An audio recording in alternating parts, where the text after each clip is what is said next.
There's no research indicating a direct relation between arthritis and knuckle cracking. So I can crack my fingers all the time. I know this sound makes you happy, but it doesn't mean you can crack your finger all the time.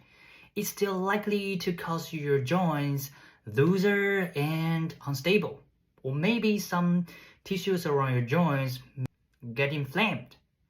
Well, anything in excess is bad, like